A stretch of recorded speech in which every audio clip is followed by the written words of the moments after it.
Amém. Glória a Deus. A paz do Senhor a todos. Graças a Deus por mais este dia.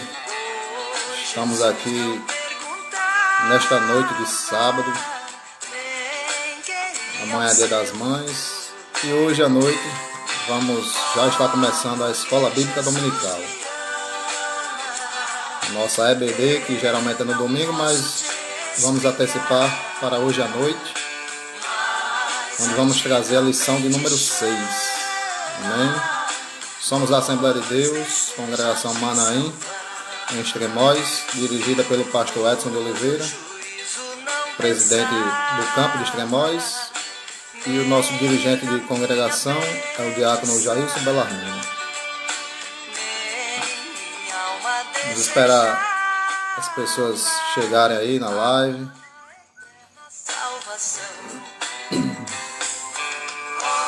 Pode compartilhar aí esse vídeo, avisar as pessoas. E vamos já começar a nossa EBD. Vou estar já compartilhando aqui o link para os grupos do nosso WhatsApp aqui da Congregação Manaim. O irmão Genilson já está aí nos assistindo. A paz do Senhor, irmão Genilson. Estou compartilhando aqui a lição de número 6 da nossa revista EBD. Você que não tem a lição, pode pegar a sua Bíblia e abrir na carta de Paulo aos Efésios. Amém? Vamos já começar a nossa EBD. Pode ir compartilhando aí.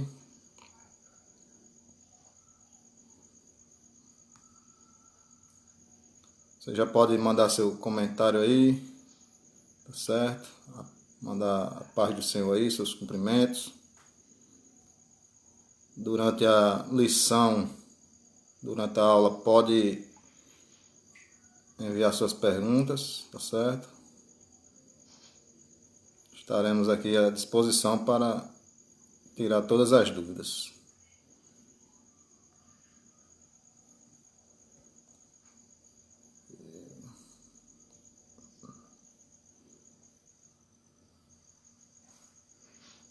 Vamos já começar. Só mandando aqui o link para os irmãos compartilharem. A paz do Senhor, seu Genilson. Deus abençoe.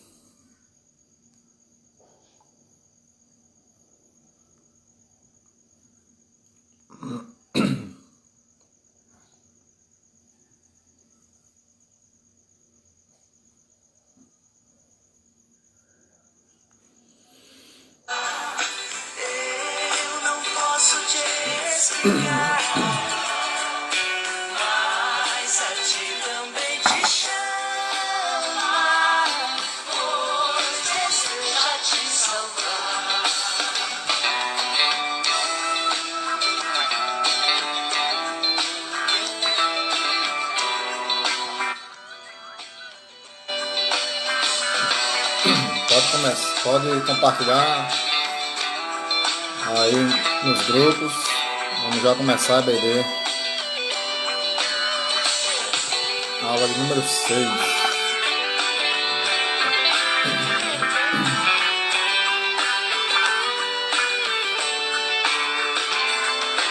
Já cansado do pecado, fui aos pés do Salvador.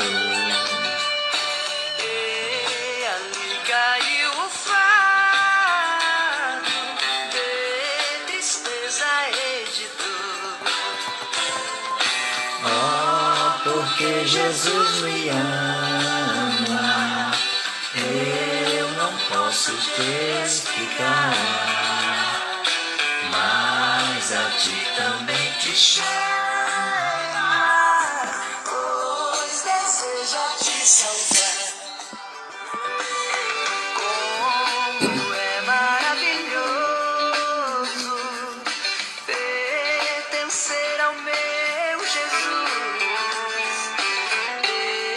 A graça e o repouso e ficar ao pé da cruz. Oh, porque Jesus me ama,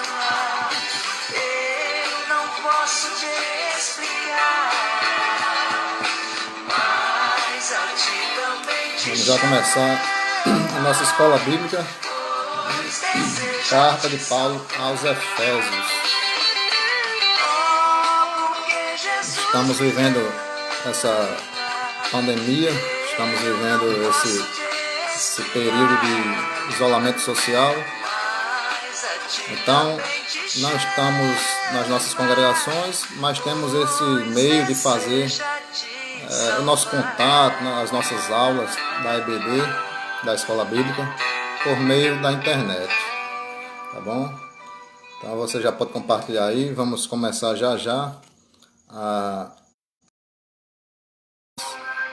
da Escola Bíblica Dominical, certo? Vamos já começar a lição de número 6. Quem não tem a revista, você aí na sua casa, você pode pegar a sua Bíblia e nos acompanhar na carta de Paulo aos Efésios. Lá no Novo Testamento, você pode abrir a sua Bíblia em Efésios.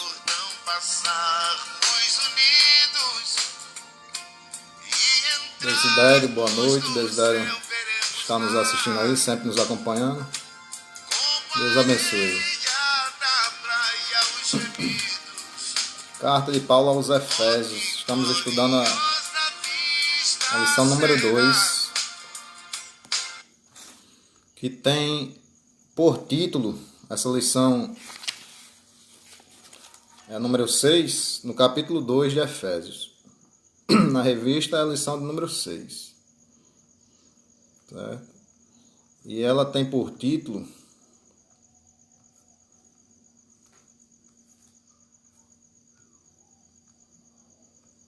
deixa eu abrir aqui a lição.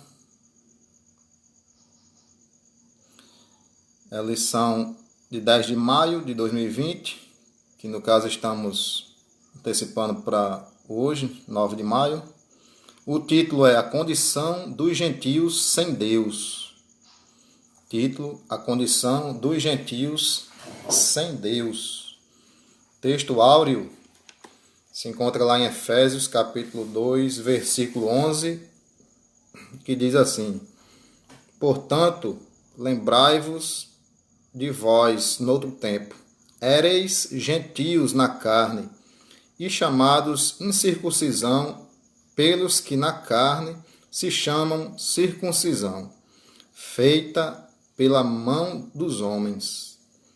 Verdade prática diz assim: outrora, sem Deus, por meio de Cristo, os gentios tornaram-se descendência de Abraão e herdeiros das promessas. A leitura bíblica em classe está lá em Efésios 2, do 11 ao 12, e depois vamos lá para Romanos. Você já pode aí separar aí na sua Bíblia, Efésios capítulo 2, vamos ler o versículo 11 e 12, e depois vamos pular para Romanos capítulo 4. Romanos capítulo 4, 12, 13 e 14. Romanos capítulo 4, versículo 12, 13 e 14. Diz assim, Efésios 2, versículo 11 e 12, diz assim: Portanto, lembrai-vos de que vós, noutro tempo, éreis gentios na carne, e chamados incircuncisão, pelos que na carne se chamam circuncisão, feita pela mãos dos homens, que naquele tempo estáveis sem Cristo, separados da comunidade de Israel e estranhos aos concertos da promessa, não tendo esperança e sem Deus no mundo. Agora vamos lá para Romanos capítulo 4, do versículo 12 ao 14, que diz assim: E fosse pai da circuncisão, daqueles que não somente são da circuncisão, mas que também andam nas pisadas daquela fé que teve nosso pai Abraão, que tivera na incircuncisão. Porque a promessa de que havia de ser herdeiro no mundo não foi feita pela lei a Abraão ou a sua posteridade, mas pela justiça da fé. Pois se os que são da lei são herdeiros, logo a fé é vã e a promessa é aniquilada. O objetivo central dessa lição, o ponto central dessa lição diz o seguinte: os gentios tornaram-se descendência de Abraão e herdeiros das promessas. Amém? Os gentios tornaram-se descendentes de Abraão e herdeiros da promessa. Já estamos nesse trimestre, estamos estudando a carta aos Efésios, que fala justamente sobre os gentios, fala sobre como éramos antes de fazer parte dos eleitos, dos escolhidos de Deus através de Jesus Cristo, né? Já falamos aqui da eleição, da predestinação, e agora estamos tratando da condição dos gentios sem Deus. Quem são os gentios? Os gentios éramos nós, né? Todo aquele que ele não é nascido em Israel, todo aquele que não é descendência de Abraão, não é filho de Abraão, não vem daquela árvore genealógica de Abraão, Isaac e Jacó, todo aquele que não é nascido ali judeu é gentio, ou seja, é estrangeiro. Então nós éramos gentios, considerados gentios, porque somos estrangeiros, não somos israelitas. Então todo estrangeiro fora de Israel, aquele que não é israelita, é gentio. E o que vamos estudar hoje é a condição do gentio sem Deus. E o escritor dessa lição, dessa revista que estamos estudando hoje, no tópico 1, que tem por título Chamados Incircuncisão, ele vai dizer o seguinte: na era antes de Cristo, além de mortos espiritualmente, os gentios eram desprezados pelos judeus e identificados como incircuncisos. Então, todo estrangeiro, todo gentio, ele era desconsiderado pelo povo judeu. Ele era desprezado pelo povo judeu. Tinha aquele certo preconceito. Muitos judeus não chegavam nem a sentar à mesa para comer com eles. Tinha aquele preconceito, porque o gentio, eles, fora de Israel, Israel é um povo que é politeísta, ou seja, é um povo que adora, aliás, é monoteísta. É um povo que adora a um único Deus. Mono significa um, vem de um. Então é um povo que adora um único Deus, são monoteístas. E a maioria dos estrangeiros ali, dos gentios, né, que vinham daquela cultura grego-romana, então a maioria dos gentios, eles adoravam vários deuses, ou seja, uma cultura politeísta. Poli vem de vários, quer dizer, várias coisas, mais de uma. Então eles tinham mais de um Deus, né? Tinham vários deuses. Na cultura, na filosofia grega, na mitologia grega, você vê vários deuses. Sempre eles colocam um acima dos outros, mas com vários deuses. Tem um, às vezes, que é mais importante que o outro, mas eles têm vários deuses na cultura politeísta, né? Por exemplo, a Índia, eles são politeístas, eles adoram vários deuses. Para eles, até uma vaca é motivo de adoração. Eles adoram vários animais. Tem Deus para tudo, né? Deus do sol, Deus da lua, Deus da agricultura, Deus da fertilidade. Na cultura grega também era dessa forma, onde o povo judeu vivia ali, próximo a esses povos com a cultura idólatra. Então, quando Deus chamou Abraão para separar um povo para si, Deus chama Abraão lá da terra de Ur dos Caldeus e diz: Abraão, sai da tua terra, da casa do teu pai, da tua parentela, e vai para uma terra que eu te mostrarei. Então Abraão é tirado por Deus ali, daquele lugar onde ele vivia no meio da idolatria, e a partir dali Deus faz promessas a Abraão, né? Deus faz várias promessas e diz que vai multiplicar a sua descendência, né, que vai dar uma terra a ele, uma terra que mana leite e mel, vai fazer dele uma grande nação. Então Deus elege Abraão, separa Abraão ali e predestina a Abraão a algo, a promessas, a uma terra. Então, e Deus fez um pacto com Abraão. E o sinal desse pacto foi a circuncisão. Então, toda a descendência de Abraão teria essa marca, esse sinal. O sinal é uma marca, é um pacto, né? O pacto é isso, é um sinal, é uma marca. Por exemplo, quando Deus mandou o dilúvio na terra. Quando Deus mandou o dilúvio na terra, ele fez um pacto, uma aliança com o povo, né? E ali sobrou só Noé e sua família. E ele fez um pacto ali que nunca mais mandaria o dilúvio para a terra. E o sinal desse pacto seria o que? Um arco, que é o arco-íris. Então, o pacto, o sinal de Deus com Noé foi o arco-íris. O pacto, o sinal que Deus fez com Abraão foi a circuncisão. O que é circuncisão? Vamos ler aqui o conceito da circuncisão. Circuncisão é a remoção cirúrgica do prepúcio do órgão sexual masculino. Era prescrito na lei como sinal externo de quem pertencia ao povo da aliança com Deus. O procedimento era realizado no 8º dia de vida dos nascidos em Israel ou estrangeiros comprados a dinheiro. Quem não era circuncidado era tido como incircunciso e, portanto, excluído da aliança.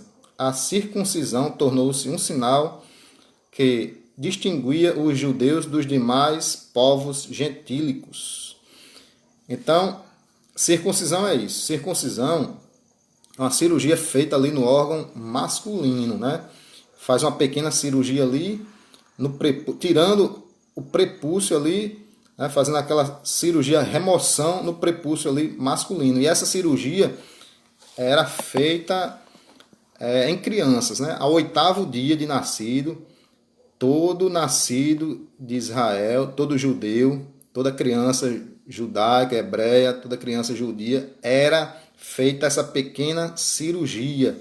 Era um sinal da aliança com Deus, era feito na carne, na pele, no corpo da criança. E ali simbolizava essa aliança que Deus fez com Abraão e a sua descendência.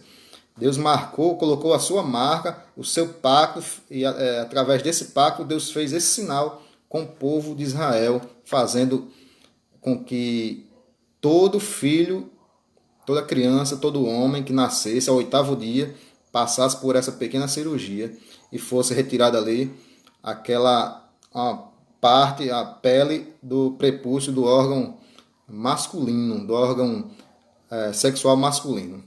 Então aí é a circuncisão. Então aí era um povo que era marcado, era um povo marcado por Deus através desse sinal. Aquele povo ali, através daquele sinal, era pertencente ao povo de Deus e suas promessas. E aquele que não tinha essa marca, aquele povo era considerado incircunciso. Quem não tinha essa marca eram os gentios, porque essa promessa era para o povo de Israel, através de Abraão. E Abraão, ele fez, essa cirurgia não era só em crianças. Por exemplo, quando Deus chamou Abraão, Abraão tinha 99 anos.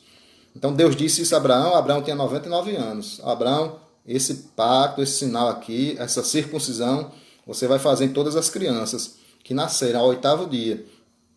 Todos aqueles homens que já estavam ali, vivos, eles já adultos, adolescentes, idosos, tiveram que fazer. Abraão também teve que fazer. A partir dali, toda criança que nascia era feito aquela cirurgia. Tá certo? Então você, se estiver entendendo aí, deu ok. Se não, pode comentar aí, nos perguntar. E tinha um significado também, o significado religioso, no ponto 2 aqui, no parágrafo 2 do tópico 2, diz assim: o significado religioso da circuncisão. Seu significado religioso apontava para a santificação. Como a corrupção e as práticas idólatras estavam fortemente relacionadas com a sexualidade depravada, a circuncisão simbolizava a aliança de purificação requerida ao povo escolhido. Era algo tão sério que os judeus recusavam-se até mesmo a comer com os circuncisos, né? Como eu falei, era algo muito sério que os judeus levavam a sério, a palavra de Deus, o mandamento, a ordenança de Deus. Aqueles que não eram judeus, que não eram circuncisos, eram chamados incircuncisos, e eles tinham esse preconceito, essa privação de estar com essas pessoas. Não chegavam nem a sentar à mesa com os gentios. Então isso tinha tudo um significado religioso, né? Um significado que simbolizava a santificação. Como os povos pagãos, os povos sempre, os politeístas, né? Que adoravam vários deuses, né? Aquela região ali que cercava ali aos redores de Israel, tinha muitas civilizações idólatras, pagãs, e eles, nas suas práticas imorais, né, eles sempre praticavam imoralidade sexual. Então, essa marca no órgão sexual masculino de todo homem judeu simbolizava isso, a santidade ao Senhor, que aquele povo era separado por Deus, né, para viver uma vida em santidade. E o parágrafo número 3, vamos falar sobre a circuncisão do coração. O apóstolo Paulo reconhece que os gentios não faziam parte da circuncisão, mas com uma ressalva: o sinal dos judeus era apenas físico e realizado por mãos humanas. A boa nova que Paulo traz é a de que a verdadeira circuncisão não se tratava de uma operação externa na carne realizada pelos homens, mas a que foi feita no interior, a que é a do coração, cujo louvor não provém dos homens, mas de Deus. Assim, em Cristo, o sinal de quem pertence a Deus não é a circuncisão nem a incircuncisão, mas sim o ser uma nova criatura. A gente vai já falar agora sobre a nova aliança, né? O Novo Testamento. Vamos já falar sobre a circuncisão no Novo Testamento, né? Então o apóstolo Paulo, né, quando veio Jesus Cristo, né, Jesus Cristo ele morreu por nós naquela cruz do Calvário, não só pelos judeus. Jesus Cristo morreu não só pelos judeus, não só pelos circuncisos, mas também pelos incircuncisos. Ou seja, ele morreu pelos judeus e pelos gentios. Ou seja, por toda a humanidade, como está escrito lá em João capítulo 3, versículo 16, que diz assim: porque Deus amou o mundo de tal maneira que deu seu Filho unigênito para todo aquele que nele crê, não pereça, mas tenha a vida eterna. Então, quando Jesus Cristo veio, foi para morrer por todos. Assim, não abolindo, porque Jesus disse: eu não vim abolir ou abrogar a lei, mas eu fazer cumprir. Agora, certas coisas Jesus veio ensinar para que a gente não precisaria mais seguir a lei daquela maneira que estava sendo seguida pelo povo judeu, pelos fariseus, né? Que a lei não deveria ser só externa, uma coisa aparente, uma coisa de aparência, mas sim algo que venha internamente, de dentro para fora, algo que você externasse, mas que estivesse primeiro no seu coração. Primeiramente, Deus disse: eu resumo os mandamentos, toda a lei eu resumo em duas coisas: amar a Deus sobre todas as coisas e o próximo como a ti mesmo. Então, quando Jesus Cristo veio, morreu, ressuscitou e foi ao céu, deixou seus discípulos, seus apóstolos, com este ensino da palavra de Deus. E aí o apóstolo Paulo veio, que o apóstolo Paulo é chamado de apóstolo dos gentios, assim como Pedro também, que foi enviado para os gentios, porque tinha aquele preconceito com os gentios, né? Os judeus, eles seguiam a lei de Moisés e continuavam nesse processo de circuncisão. Para eles, as pessoas, os judeus, tinham que ser circuncidados, senão não era merecedor das promessas de Deus. Mas agora, no Novo Testamento, na Nova Aliança, nós somos escolhidos e predestinados às promessas de Deus através de Jesus Cristo. Não precisamos mais fazer esse processo de circuncisão. Ninguém, nem gentio, nem judeu, né? Através de Jesus Cristo, não precisamos mais disso. Jesus Cristo é a nossa aliança, a nova aliança. Ele é o sinal dessa nova aliança. Você, através de Jesus Cristo, você agora faz parte do povo judeu. Você agora é membro da comunidade judaica através de Jesus Cristo. Você é filho adotivo agora através de Jesus Cristo. Todo gentio, ou seja, nós que estávamos, como o apóstolo Paulo falou, estudamos na lição passada, que estávamos no outro tempo, vivendo segundo o curso desse mundo, ou seja, quando antes da gente aceitar Jesus Cristo como Salvador, nós vivíamos separados, sem Deus, sem Cristo, sem Deus no mundo, sem esperança, e vivíamos praticando as obras da carne. E aí éramos considerados gentios. Mas a partir do momento que você começa a seguir na caminhada com Jesus Cristo te adota como filho, recebe você como filho. E você, a partir de agora, tem os mesmos direitos em Jesus Cristo, né? Através de Jesus Cristo, você tem os mesmos direitos que o povo judeu tem. Você faz parte da comunidade judaica, do povo judeu, do povo de Deus. Você agora é filho, nós somos filhos por adoção. E o filho adotivo, ele tem a mesma... ele pode receber as mesmas heranças que um filho biológico, certo? Então, o apóstolo Paulo e os demais apóstolos, eles começaram a pregar, a ensinar isso, e eles tiveram muito embate, muito confronto com os judeus, com os fariseus, com os judeus que já tinham aceitado Jesus, mas que queriam continuar seguindo a lei. Vamos ver aqui adiante o que ele diz aqui no parágrafo 3, né? Então, a boa nova que Paulo traz é de que a verdadeira circuncisão não se tratava de uma operação na carne, né? Ou seja, não se tratava mais da circuncisão, de fazer aquela cirurgia, mas sim de guardar a lei no seu coração. Parágrafo 4, ele fala a circuncisão na nova aliança.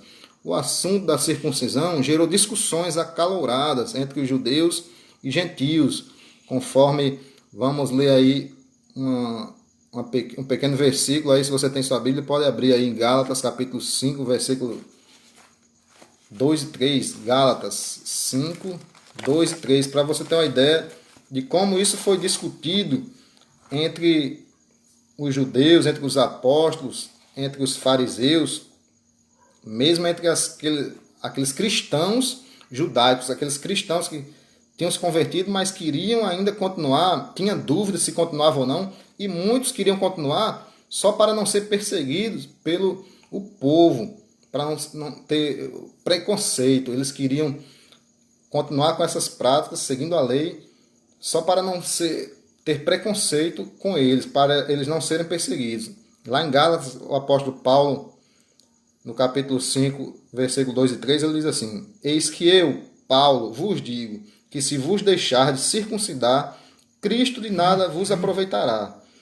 E de novo protesto a todo homem que se deixe circuncidar, que está obrigado a guardar toda a lei. Ou seja, Paulo estava protestando. Ele dizendo, se você deixar ser circuncidado, então de nada vale o sacrifício de Cristo, né? Nada vos aproveitará. Cristo veio em vão. Se for para você continuar circuncidando, você está seguindo a lei. Você vai continuar seguindo a lei ou vai seguir a Cristo? Cristo veio, como eu falei, não veio para abolir a lei, mas ele veio para fazer cumprir de uma forma, como eu falei, com amor, né? Como ele resumiu toda a lei, amar a Deus sobre todas as coisas e o próximo como a ti mesmo. Então não adiantava os judeus ser circuncidados, seguir toda a lei, guardar o sábado, fazer tudo direitinho ali, conforme a lei mandava, e o seu coração estava cheio de maldade, de falsidade, como Jesus falou, eram sepulcros caiados. O que é um sepulcro caiado, né? É um sepulcro que é todo bonitinho, pintadinho por fora, mas por dentro é podre. Então nada adiantava essa circuncisão. O que Jesus Cristo queria mesmo é o interior do homem ser puro, limpo, o homem ser puro de coração, circunciso no coração, né? Não externamente, não no seu corpo. Aí vamos adiantar mais aqui, né? Gerou várias discussões, inclusive em Antioquia, a questão ganhou muita dimensão, provocou intensos debates e culminou na convenção do primeiro concílio da igreja em Jerusalém. Lá em Atos dos Apóstolos, capítulo 15, você vai ver que essa discussão levou a gerar o primeiro concílio. O concílio é a reunião, né? Foi uma primeira reunião entre os apóstolos para definir como iria ficar esse assunto, né?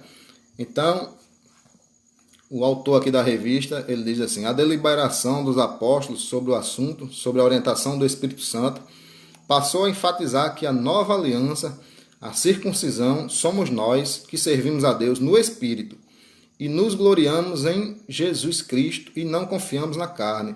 Porque tinha muitas pessoas, os judeus, eles se gloriavam em si mesmos, né? Na sua circuncisão, né?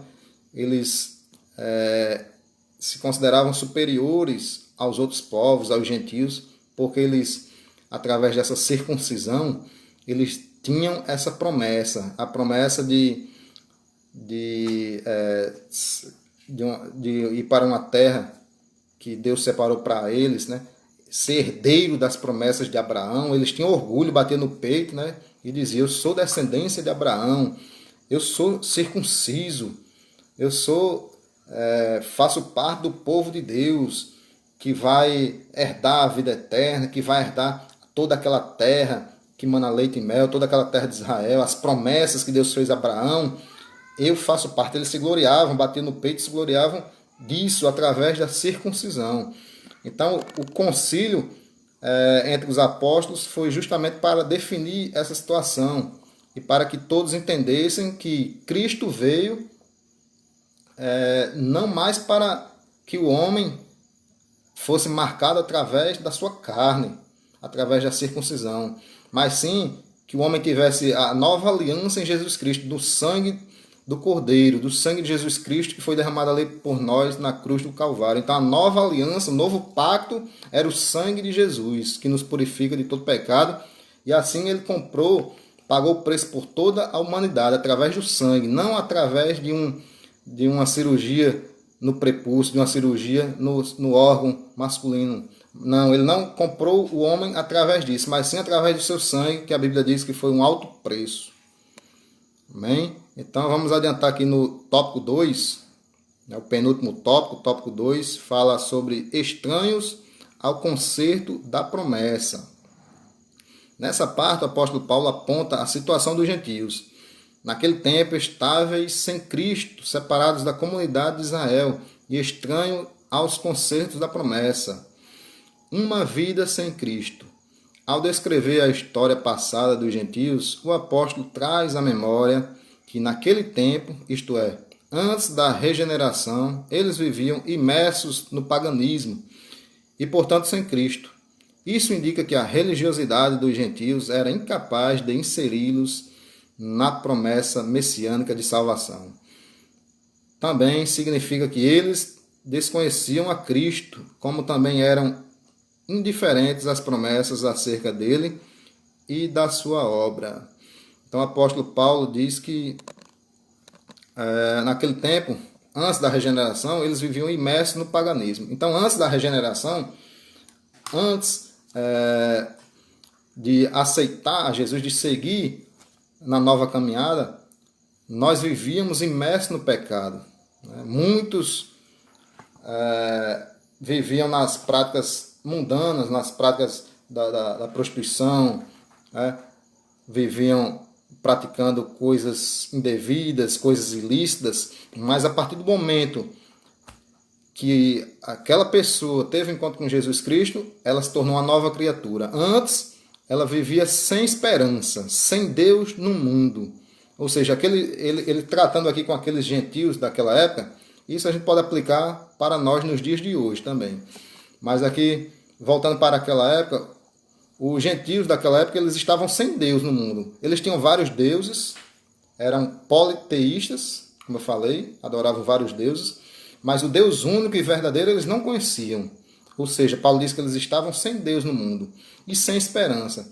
Eles viviam no paganismo, não tinha esperança que o povo de Deus, o povo da descendência de Abraão, Isaac e Jacó, eles não tinham a esperança que esse povo tinha de herdar uma terra, de ser uma grande nação próspera, de herdar a vida eterna, a promessa messiânica de que viria o Messias para salvar a humanidade, como veio Jesus Cristo.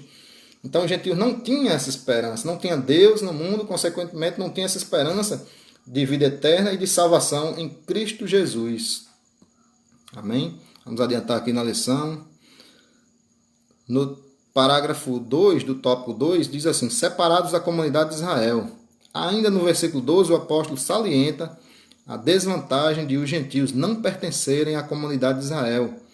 Eles estavam excluídos não só dos símbolos externos, mas também não faziam parte do povo escolhido e, consequentemente, não podiam usufruir dos privilégios da aliança de Abraão. A constatação cruel era de que Deus não havia se revelado aos gentios, pois a chamada divina fora feita somente a Abraão e sua descendência. Na perspectiva, a lei e as promessas pertenciam somente aos judeus, e desse modo os gentios estavam fora do alcance das bênçãos prometidas a Abraão, Isaque e Jacó. Entretanto, o que os gentios precisavam saber era que por meio de Cristo eles também se tornariam descendência de Abraão. Então o apóstolo Paulo diz que os gentios estavam fora dessa promessa, né? Eles não faziam parte dessa promessa, dessa linhagem de Abraão, Isaque e Jacó. Mas a partir do momento que eles se converteram ao Cristo, então em Cristo Jesus eles alcançaram também, nós alcançamos, trazendo para os dias de hoje, né, aplicando para os dias de hoje, nós alcançamos também todas as promessas que Deus fez a Abraão, Isaque e Jacó, nós somos alcançados também através de Cristo. Se você, meu amado irmão que está nos assistindo aí, se você ainda não faz parte desse povo, se você ainda não faz parte do povo de Deus, se você ainda está sem Deus no mundo, sem esperança, em meio a toda essa crise, essa pandemia mundial que estamos vivendo, se você está com medo, aflito, sem Deus no mundo, sem paz no seu coração, hoje você, aí na sua casa, no seu lar, você pode receber esse Cristo, o Messias, o Salvador, como seu único e suficiente Salvador na sua vida, e você fazer parte também das promessas que Deus fez ao seu povo, certo? Parágrafo número 3 do tópico 2 diz assim, estamos já terminando, viu? Continue aí conosco, acompanha aí, diz assim o parágrafo 3, tópico 2, alienados aos pactos das promessas, uma vez separados da comunidade de Israel, os gentios desconheciam totalmente os vários pactos que Deus estabelecera com os patriarcas israelitas. Esses pactos giravam em torno da grande promessa do advento do Messias. Dentre eles, o pacto abrâmico, né, que foi o Abraão, o pacto mosaico, né, que foi o pacto com Moisés, que Deus fez, o pacto davídico, né, que foi o pacto que Deus fez a Davi, né, do seu reinado ser duradouro, né, e ali do reinado de Davi surgiria Jesus Cristo, o rei dos judeus, né? Então, esses pactos eram reiterações das promessas messiânicas. Os gentios não tinham noção deles e, por consequente, estavam alienados de qualquer promessa ou esperança messiânica. Agora, uma vez regenerados em Cristo, é revelada a grandeza do amor divino. De alienados da promessa por meio do sangue de Jesus, os gentios tornaram-se herdeiros da maravilhosa promessa. Então, através de Cristo, todos nós conseguimos alcançar essas promessas que Deus fez a Abraão, a Isaque, a Jacó, a Moisés, a Davi, né? Então, vamos agora para o último tópico de número 3.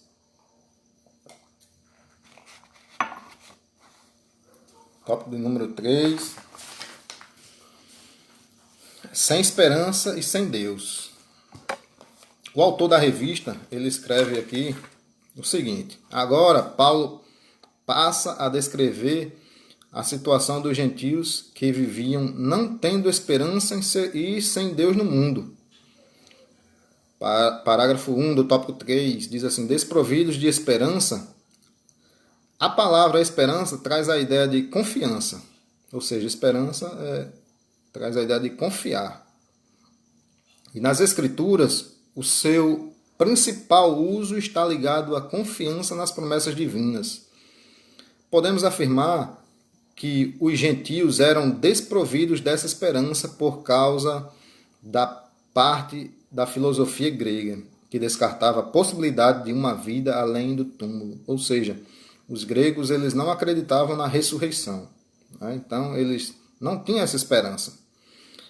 E, consequentemente, pudesse ser ditosa. Além dessa questão, embora Deus tivesse decretado incluir os gentios no plano da salvação, eles mesmos ignoravam essa promessa e por isso não tinham em que sustentar qualquer esperança. Como a esperança é a âncora para a alma, os gentios desprovidos dela padeciam de medo e incertezas.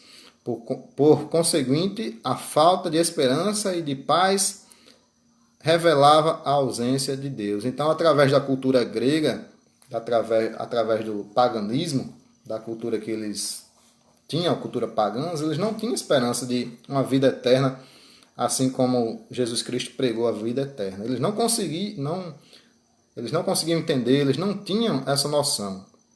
Então, eles viviam sem esperança e sem Deus no mundo. Tópico, para finalizar, parágrafo número 2 do tópico 3 diz assim: sem Deus no mundo. A expressão sem Deus não significa que os gentios não serviam ou não acreditavam numa divindade. Ao contrário, teístas e idólatras, pois acreditavam e adoravam a muitos deuses.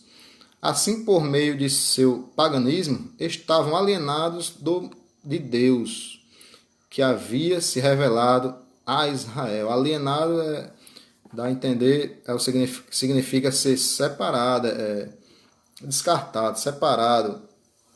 Ele está desmembrado, né? Não fazer parte de Cristo, né? Então, assim, por meio do seu paganismo, estavam alienados do Deus que havia se revelado a Israel. Isso significa dizer que suas vidas eram regidas pela falsa ideia de divindades pagãs que as mantinham escravizadas em densas trevas espirituais. Trata-se de uma descrição de um quadro calamitoso e, felizmente, esse quadro foi alterado pela intervenção dos desígnios eternos do verdadeiro Deus. Amém? Então, eles estavam, o povo gentio, que era um povo politeísta, adoravam vários deuses, né? Eles acreditavam em vários deuses, mas não conheciam o Deus verdadeiro, o Deus de Israel. Então, por não conhecer o Deus de Israel, o verdadeiro Deus, o Deus que faz e fez promessas, e as promessas que ele fez, ele cumpriu. O povo de Israel hoje, através de Abraão, ele escolheu um homem chamado Abraão, e através desse homem ele fez promessas a Abraão, disse que Abraão seria pai de uma grande nação, e projetou uma terra ali, onde hoje é Israel, e hoje Israel é uma grande potência, em todas as áreas, né? Área bélica, área econômica, é uma grande nação, né? Vários israelitas, vários judeus já ganharam vários prêmios Nobel, né? Tanto na ciência, física, cultura, economia.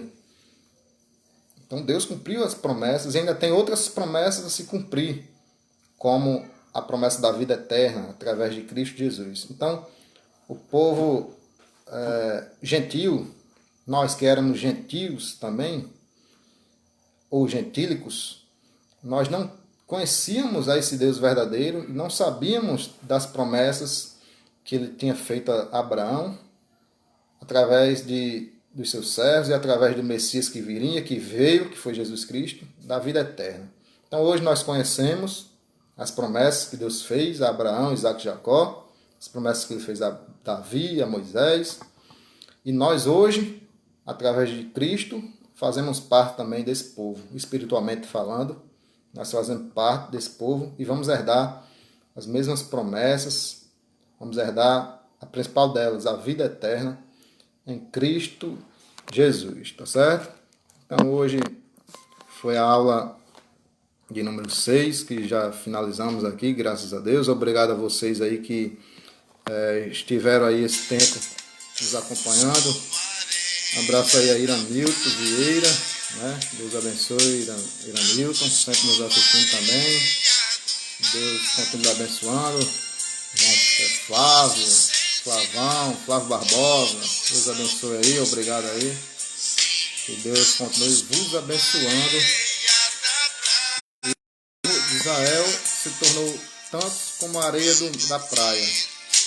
O povo de Israel se tornou numeroso, mesmo em meio às crises que eles já passaram, as tribulações que eles já passaram, holocausto, cativeiro. Muitas pessoas, Hitler veio para matou cerca de 6 milhões de judeus. Os judeus foram espalhados pelo mundo, mas em 1948, através de uma Assembleia Geral na ONU, e com o voto de Minerva do brasileiro Oswaldo Cruz, Israel voltou a ser nação. O povo voltou as profecias, as promessas, as profecias de Deus lá, inclusive Isaías relata, pode por acaso uma nação nascer um dia? Lá em Isaías, o profeta fala isso, e veio se cumprir em 1948. A terra prometida voltou a fazer parte do seu povo, e o povo voltou para a terra prometida que é Israel hoje. Então, você pode fazer parte também desse povo, em nome de Jesus, através de Cristo. Amém? Deus abençoe. Eu agradeço também a todos. A minha esposa, que amanhã é Dia das Mães, ela está aqui do meu lado. Desejo um feliz Dia das Mães a ela. Que Deus continue abençoando ela e sempre dando a ela sabedoria para lidar com a nossa família, e muitos anos de saúde a ela e todas as mães do Brasil e do mundo. Amém? A paz do Senhor a todos. Fiquem com Deus.